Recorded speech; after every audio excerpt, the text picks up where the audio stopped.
waxyaabaha sidoo kale loo baahan yahay inaan ku soo dhaweeyno martida inoo soo socda waxaa ka mid ah alcilm in bisha ramadaan inta aanan la gaarin ka hor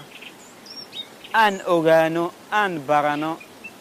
waa maxay waajibaadka bisha ramadaan maxaa buriya soonka ramadaan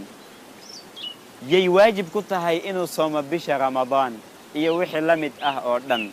inaa u yeeshato cilmigaas aad baranaysidna fadli iyo ajar iyo xasanaad ayaa lagugu siinayaa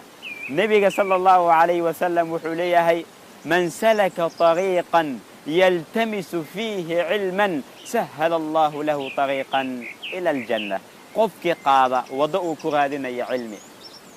waddadaas uu ku raadinayo cilmi uu wax ku baranayo si wax uu u fahmo ilaahay subxaanahu wa tacaala wuxuu u fududeeyaa waddada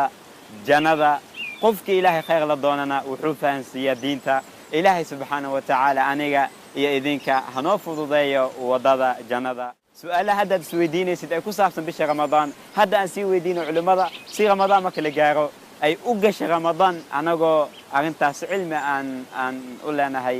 aad iyo aad baa u mahadsantihiin wasalaamu calaykum waraxmatullaahi wabarakaatu.